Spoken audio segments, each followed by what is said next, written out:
আল্লাহ সুবহানাহু ওয়া তাআলা এখন মুত্তাকিদের দিকে ফিরছেন। ইন্নালিল মুত্তাকিনা মাফাজা, এটা শুধুমাত্র যাদের তাকওয়া আছে তাদের জন্য, মুমিনদের জন্য বলা হয়নি, যারা ঈমান এনেছে এভাবে বলা হয়নি, বলা হয়েছে ইন্নালিল মুত্তাকিনা। কিন্তু কেন তাকওয়ার কথা বলা হয়েছে মনে করেন? তাকওয়া শব্দটি দুইভাবে অর্থ হয়।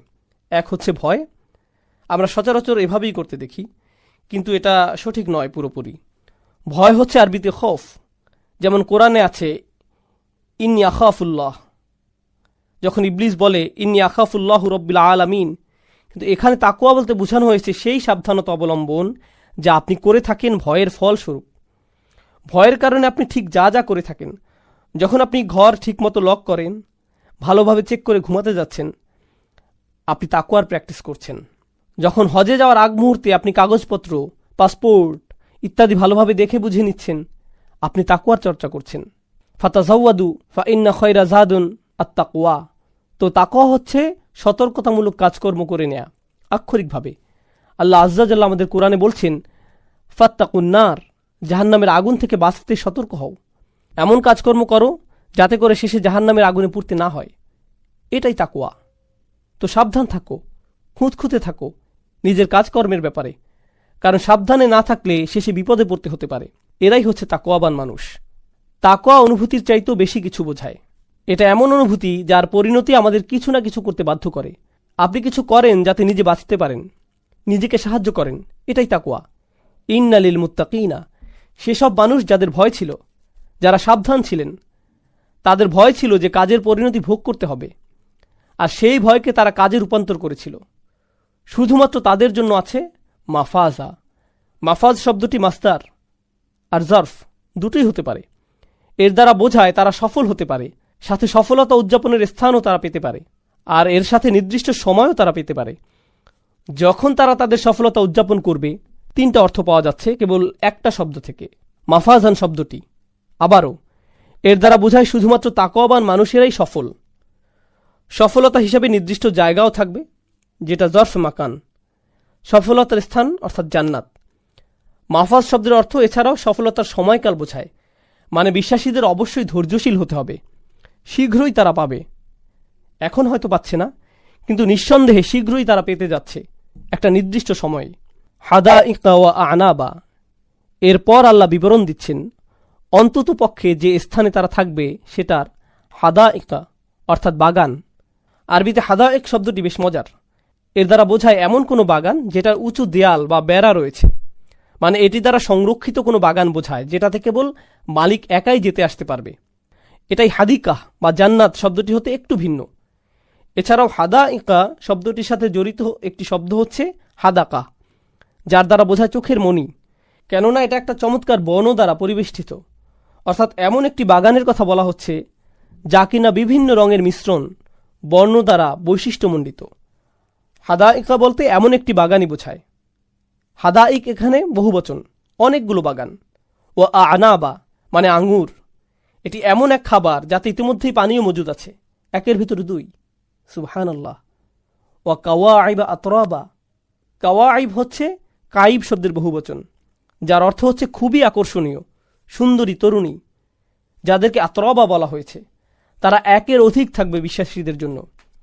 আর আতরাব মানে হচ্ছে তারা সমবয়সী হবে, তারা একে অপরের জন্য খুবই উপযুক্ত সঙ্গী হবে, আতরাবা। তারপর আল্লাহ বলছেন ওয়া কাসান দিহাকা। কাস শব্দটি বর্তমানে বোঝায় কাপ অথবা গ্লাস। ক্লাসিক্যাল আরবিতে কাস শব্দটি ঠিক তখনই ব্যবহার হতো যখন সেটি কোনো মদ বা দামি পানীয় দ্বারা পূর্ণ থাকত। শুধুমাত্র এক্ষেত্রেই তারা কাস শব্দটিকে গ্লাস বোঝাতে ব্যবহার করত, অন্যথায় অন্য শব্দের প্রয়োগ হতো। এখানে বলা হয়েছে ওয়া কাসান দিহাকা, মানে খুবই দামি অথবা ভিনদেশী কোনো পানীয়। তারপর দিহাকা শব্দের অর্থ উজ্জ্বল ও পরিপূর্ণ, দীপ্তিমান, অর্থাৎ সেই পানীয়র বর্ণ হবে ভিন্ন ধরনের, সাধারণ নয়, আর সেটি হবে পরিপূর্ণ, ঠিক যেমন পার্টি বা উৎসবে থাকে। এরপর আল্লাহ বলেন লা ইয়াসমাউনা ফিহা লাগওয়ান ওয়ালা কিযাবা। সুবহানাল্লাহ। তারা সেখানে সেই সকল বাগানগুলোতে কোনো ধরনের লাগওয়ান বা কিযাব শুনতে পাবে না।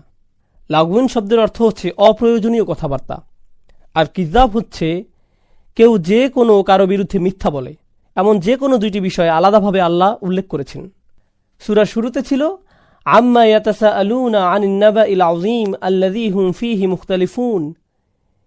এগুলোই ছিল লাগউন। আল্লাহ বলছেন, বিশ্বাসীরা তোমাদের চিন্তা নেই, যখন তোমরা জান্নাতে আসবে এখানে তোমরা অযথা কথাবার্তা শুনতে পাবে না। ওয়ালা তাসমাউন্না মিনাল্লাযীনা উতুল কিতাবা মিন ক্বাবলিকুম ওয়া মিনাল্লাযীনা আশরাকু আযান কাসীর। এই দুনিয়াতে সূরা আল ইমরানে আল্লাহ বলছেন, তোমাদের অনেক কষ্টকর আলাপ আলোচনা কানে নিতে হয়, অসংখ্য কষ্টকর শব্দ তোমাদের সহ্য করতে হয় কাফিরদের থেকে।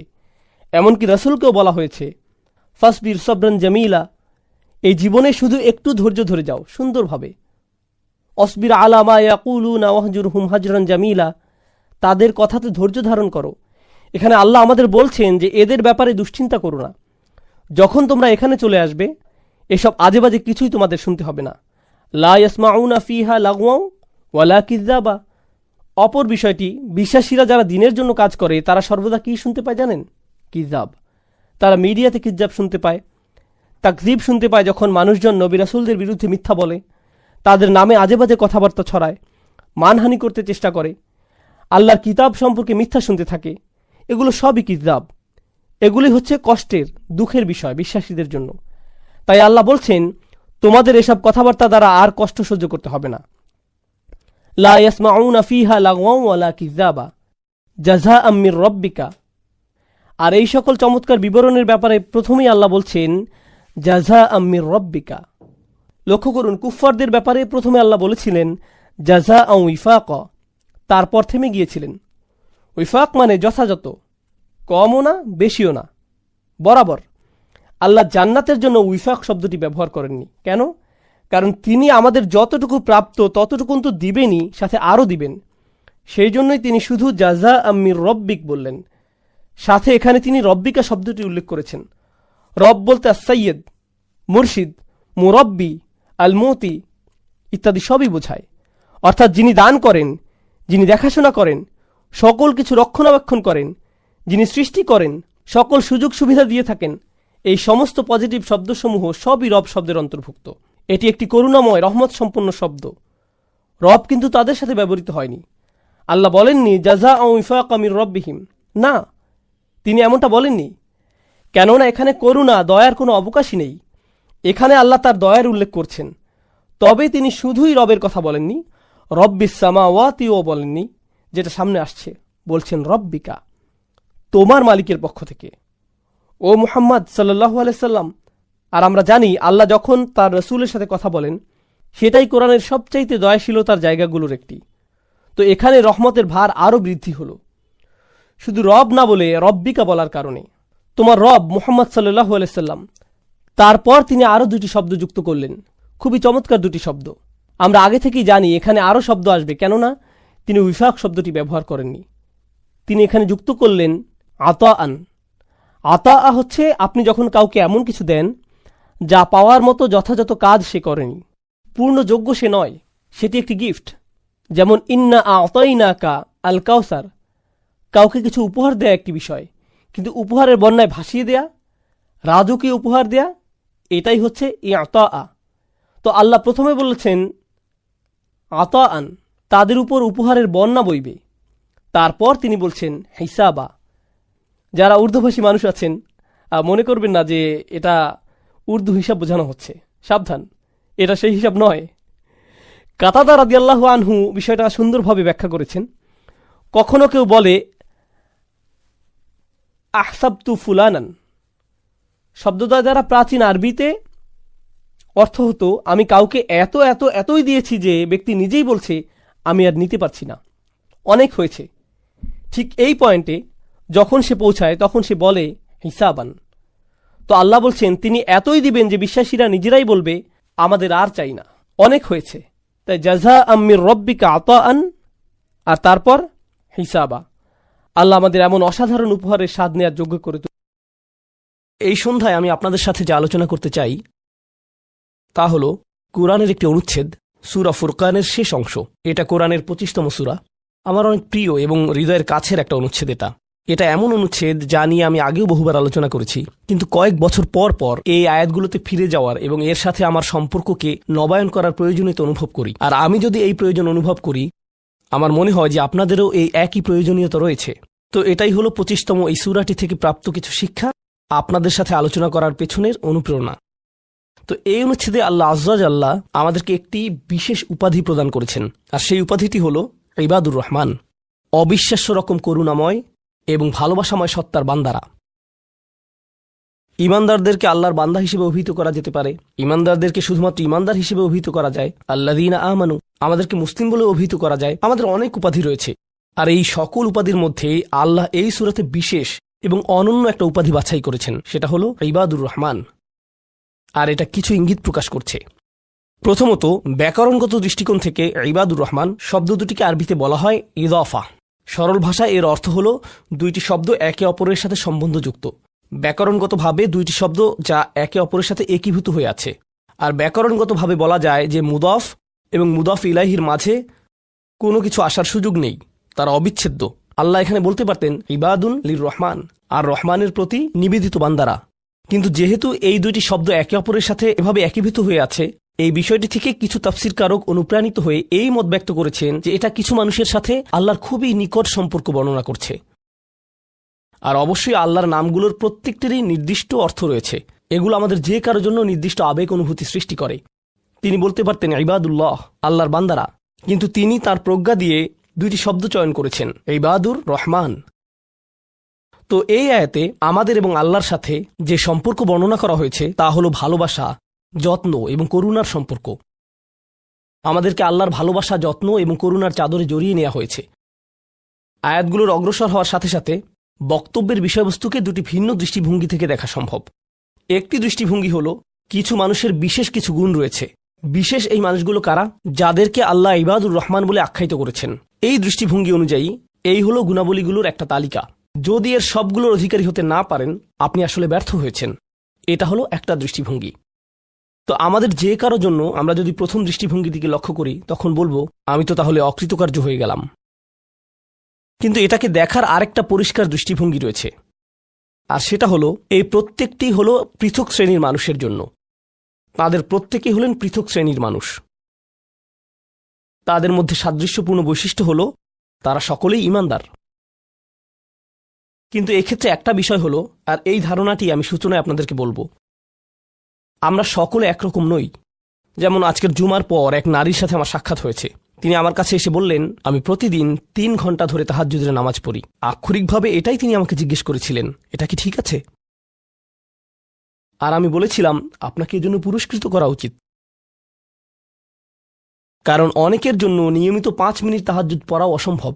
কখনো কখনো মানুষের জন্য সময় মতো ফজরের নামাজে ওঠাও অত্যন্ত কঠিন হয়ে যায়। আর এই নারী 3 ঘন্টা নামাজ পড়ছেন। আমি বললাম, কিসের তাড়নায় আপনি এটা করতে পারছেন? তিনি বললেন, কি করব আমি, টিভি দেখব? তার চেয়ে বরং আল্লাহর সাথে কথা বলে সময় কাটাই। এটাই তিনি আমাকে বলেছেন। আমি সম্মানিত বোধ করছি যে তিনি আমার কাছে এসে প্রশ্নটি করেছেন। আমার উচিত ছিল তার কাছ থেকে পরামর্শ নেয়া, এমন মানুষের কাছ থেকে যারা আল্লাহর নৈকট্যপ্রাপ্ত।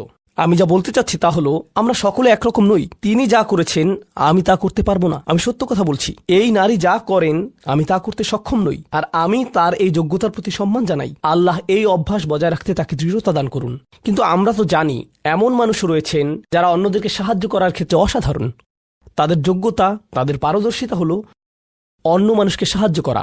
আরেক ধরনের মানুষ রয়েছে যাদের এই গুণটি রয়েছে যে যখন তারা মানুষের চারপাশে থাকেন, মানুষ ভালো অনুভব করে। এটাই তাদের যোগ্যতা। আপনি শুধু তাদের কাছে যাবেন, যদি তারা কোনো কথা নাও বলেন, আপনি শুধু তাদের সাথে সময় কাটাবেন, তখন নিজের ভিতর একটা প্রশান্তি অনুভব করবেন, শান্তি অনুভব করবেন। আল্লাহ আমাদের সকলকে বিচিত্র যোগ্যতা দিয়েছেন। এই অনুচ্ছেদের ব্যাপারে এই বিষয়টাই আমার কাছে অনেক বেশি বিশ্বাসযোগ্য মনে হয় যে এটা বিভিন্ন ঈমানদারদের জন্য বিভিন্ন বিচিত্র গুণাবলীর উল্লেখ করেছে। ঈমানদারদের একটি শ্রেণীর বিশেষ এক ধরনের গুণাবলী রয়েছে, ঈমানদারদের অন্য একটি শ্রেণীর অন্য ধরনের গুণাবলী রয়েছে। সেটা তাদেরকে বিশেষ বৈশিষ্ট্যমণ্ডিত করে। আর আমরা যখন এই আয়াতগুলোতে অগ্রসর হব, আপনি হয়তো দেখবেন যে প্রথমটি আমার সাথে মিলছে না। আমি আশা করছি যে কমপক্ষে একটি গুণের অধিকারী হব। আপনি হয়তো একের অধিক গুণের সাথে মিল খুঁজে পাবেন, আর সেটাও আপনাকে ইবাদুর রহমান হিসেবে অন্তর্ভুক্ত করবে। এখানে প্রথম গুণটি চমৎকার। হয়তো ভাবতে পারেন যে আল্লাহ তাআলা হয়তো সবচেয়ে নৈকট্যপ্রাপ্ত বান্দাদের দিয়ে শুরু করবেন, যাদেরকে তিনি সবচেয়ে ভালোবাসেন। হয়তো তিনি তাদেরকে দিয়ে শুরু করবেন যারা সবচেয়ে বেশি নামাজ পড়ে, যারা তার উপাসনা সবচেয়ে বেশি করে, যারা আল্লাহর প্রতি আধ্যাত্মিক ধ্যানে সবচেয়ে মগ্ন। কিন্তু আল্লাহ কি দিয়ে শুরু করলেন? তিনি বললেন, আল্লাযীনা ইয়ামশুনা আলাল আরদি হাওনা। অবিশ্বাস্য রকম করুণাময় সত্তার বান্দারা, এই বিশেষ মানুষগুলো হলো তারা যারা বিনম্রতার সাথে পৃথিবীতে চলাফেরা করে। আল্লাযীনা ইয়ামশুনা আলাল আরদি হাওনা। সামনে এগুনোর আগে এটা দিয়ে কি বোঝাচ্ছে তা আমাদেরকে উপলব্ধি করতে হবে। এর অর্থ এটা না যে আপনি যখন রাস্তায় হাঁটবেন অর্ধেক রুকু করা অবস্থায় হাঁটবেন, এরকম ভাবে মাথা নিচু করে রাখবেন আর বলবেন যে আমি বিনয় প্রকাশ করছি। এটা বিনয় প্রকাশ করা নয়। আপনি সোজাভাবেই হাঁটবেন। আপনি মানুষের সাথে তাচ্ছিল্য সহ কথা বলবেন না। আর আলাল আরদি, এই ধারণাটি হলো যেখানেই যান, হয়তো ঘরে থাকতে পারেন, হয়তো কাজে থাকতে পারেন, হয়তো শিক্ষা প্রতিষ্ঠানে থাকতে পারেন, হয়তো আপনার কর্মচারীদের সাথে কাজে আছেন, হয়তো আপনার নিয়োগদাতার সাথে কথা বলছেন, হয়তো কথা বলছেন শিশুদের সাথে, অথবা কথা বলছেন বড়দের সাথে, হয়তো আপনার বাবা মায়ের সাথে কথা বলছেন, হয়তো এটা অন্য কেউ, হয়তো এটা মুসলিম হতে পারে অথবা অমুসলিম। যখনই মানুষের সাথে কথা বলেন এক ধরনের বিনয় থাকতে হবে। যেভাবে আপনি তাদের সাথে কথা বলবেন, কাউকে মূল্যহীন বোধ করাবেন না আপনার কথার দ্বারা। যেভাবে তার দিকে তাকান, যেভাবে নিজেকে উপস্থাপন করেন, এটাই আল মাশি আলাল আরদি হাওনা। পৃথিবীর বুকে বিনয় সহকারে চলাফেরা করা, বিনম্রভাবে। আপনারা দেখবেন যে কোরআনে বিভিন্ন রকমের অহংকারের কথা এসেছে। এখন এখানে সবাই জানেন যে অহংকার হলো হৃদয়ের একটা ব্যাধি। এটা থাকে হৃদয়ের ভিতর, তাই না? কিন্তু ভিতরে যখন কোনো ব্যাধি থাকে, যেমন কোনো ভাইরাস যদি ভিতরে থাকে, বাইরে এর কিছু লক্ষণ প্রকাশ পায়, উচ্চ তাপমাত্রা, ঘাম, এই ধরনের লক্ষণ। কোরআন তুলে ধরছে অহংকারের কিছু লক্ষণ। উদাহরণস্বরূপ আল্লাহ বর্ণনা করছেন যেভাবে মানুষ অন্যের দিকে তাকায়। কোরআন বলছে যে এমন মানুষ ছিল যারা রাসূল সাল্লাল্লাহু আলাইহি ওয়াসাল্লামের দিকে এভাবে দৃষ্টিপাত করত, ইয়াকাদুল্লাযীনা কাফারু লা ইউযলিকুনাকা বিআবসারিহিম। তারা এত কঠিনভাবে আপনার দিকে তাকায় যে তারা যেন তাদের দৃষ্টি দ্বারা আপনাকে মাটিতে ফেলে দেবে। এরকম কঠিনভাবে তারা আপনার দিকে তাকায়। অন্য কথায়, তারা কোনো কিছু বলেনি, তারা কোনো কিছু করেনি। তাদের অহংকার কোথায় ছিল? শুধুমাত্র তাদের মুখমণ্ডলে, শুধুমাত্র তাদের চোখে। তো তরুণদের জন্য এটা একটা উপদেশ। তোমার বাবা মা হয়তো তোমার সাথে কিছু নিয়ে চিৎকার করছেন, সেটা ন্যায্য বা অন্যায্য যাই হোক, আর তুমি বসে বসে শুনছো, আর তোমার রক্ত গরম হয়ে উঠছে এবং পাল্টা চিৎকার করতে মন চাইছে, কিন্তু তুমি শুধু কুৎসিত চাহনি দিয়ে তাদের দিকে তাকিয়ে আছো। এই কুৎসিত চাহনি দিয়ে তাকিয়ে আছো, আর তোমার মা বলছেন, আমার দিকে এভাবে তাকিয়ে আছো কেন? আমি তো কোনো কথা বলিনি। তুমি কিছু বলনি, এটা পুরস্কার পাওয়ার মতো কিছু না। তুমি কিছু বলনি, এটা পুরস্কার পাওয়ার মতো কিছু না। কারণ অধ্যত্ব শুধু তোমার কথাতেই থাকে না। তবে অভিনন্দন যে তুমি কোনো কিছু বলনি, এটা অপেক্ষাকৃত ভালো, কারণ সেটা তাহলে আরও খারাপের দিকে যেত।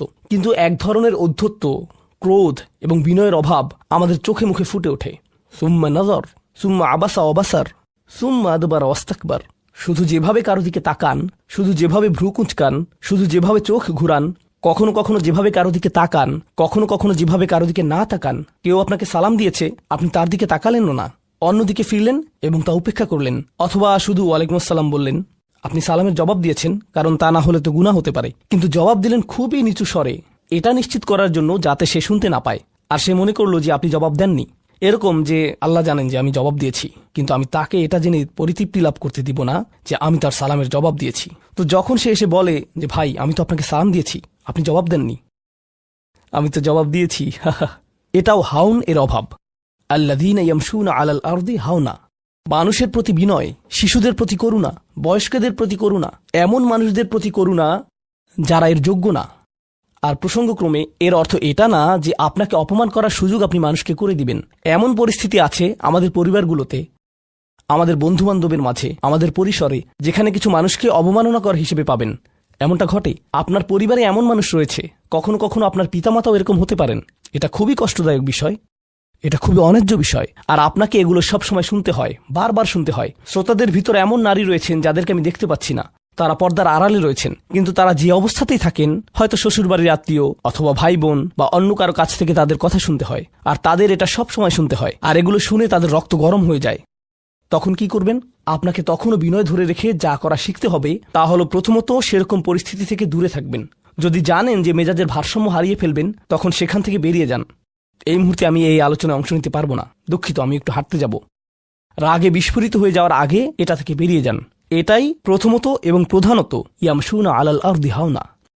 যুক্তিসঙ্গতভাবেই আয়াতটিতে এর সাথে যা সম্পর্কিত, ওয়া ইদা খাতাবাহুমুল জাহিলুনা ক্বালু সালামা, অল্প অল্প করে অবিশ্বাস্য কিছু শিক্ষা এখানে প্রদান করা হয়েছে। আরবি ভাষায় ইদা অর্থ যদি না, এর অর্থ যখন। যখন বিরক্তিকর ব্যক্তিরা, যখন সেই ব্যক্তিরা যাদের নিজস্ব নিয়ন্ত্রণ নেই, এরা যখন তাদের সাথে কথা বলে, যখন মূর্খ লোকেরা তাদের সাথে কথা বলে, এখানে বলা হচ্ছে না যে যদি তারা কথা বলে, বরং আয়াতে বলা হচ্ছে যখন তারা কথা বলে। আল্লাহ আমাকে এবং আপনাকে জানিয়ে দিচ্ছেন যে এমন লোক সব সময় থাকবে যারা আমাদের উদ্দেশ্যে কথা বলবে, যারা আমাদের সাথে আলোচনায় অংশ নিবে, যারা আমাদের সাথে ভাব প্রকাশ করবে। তাদের আচরণ হয়তো ভালো হবে না, এরকমটা ঘটবে, এটা এড়াতে পারবেন না। এই ধরনের অপ্রীতিকর অভিজ্ঞতার শিকার আপনাদের প্রত্যেককেই হতে হবে, আমি সহ। এমন লোক থাকবে যারা জাহেল। এখানে জাহেল অর্থ উপলব্ধি করুন। জাহেল অর্থ শুধুমাত্র মূর্খ না। যখন মুসা আলাইসাল্লামকে গরুর বাছুর সম্পর্কে জিজ্ঞেস করা হলো, তিনি বলেছিলেন যে তোমাদেরকে একটি গরু কুরবানি করতে হবে। আর তারা বলেছিল, তুমি কি তামাশা করছো? আতাত্তাখিদুনা হুজুয়া, তুমি কি আমাদের সাথে উপহাস করছো? আমাদেরকে গরু কুরবানি করতে হবে? এখানে আমাদের সামনে জটিল পরিস্থিতি রয়েছে, কিন্তু কোনো গরু কুরবানির প্রয়োজন নেই। তিনি আসলেই রেগে গেলেন। আপনারা জানেন যখন মুসা আলাইহিসসালাম রেগে যান তখন তিনি কিছু একটা করে ফেলতে পারেন। তো তিনি তৎক্ষণাৎ আল্লাহর কাছে প্রার্থনা করলেন এবং বললেন, আউযু বিল্লাহি আন আকুনা মিনাল জাহিলিন, আমি জাহেলদের অন্তর্ভুক্ত হওয়া থেকে আল্লাহর আশ্রয় প্রার্থনা করি। এর অর্থ মূর্খ নয়, কারণ স্পষ্টতই মুসা আলাইহিসসালাম ছিলেন পৃথিবীর জ্ঞানী মানুষদের একজন।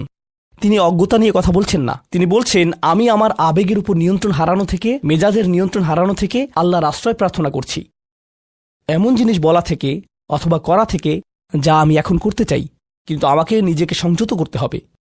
এখন এই উপলব্ধি থেকে আলোচ্য আয়াতটিতে আসুন। এরকম মানুষ রয়েছে যারা সবচেয়ে জঘন্য কথা বলে, কিন্তু তাদের কোনো লাগাম নেই।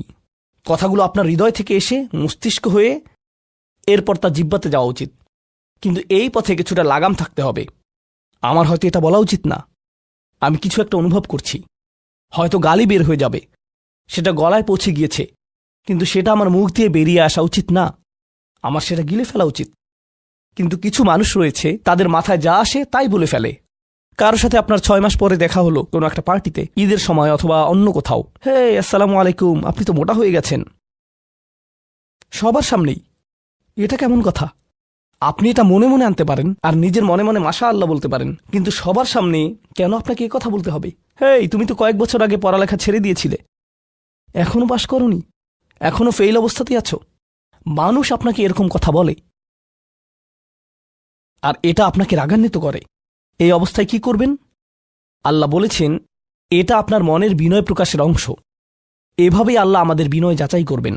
আর প্রসঙ্গক্রমে তারাই হয়ে থাকে আমাদের সবচেয়ে কাছের মানুষ, যার অর্থ আপনি এই ধরনের পরিস্থিতিতে বারবার বারবার বারবার পড়বেন। কিভাবে এটা থেকে বেরিয়ে আসবেন?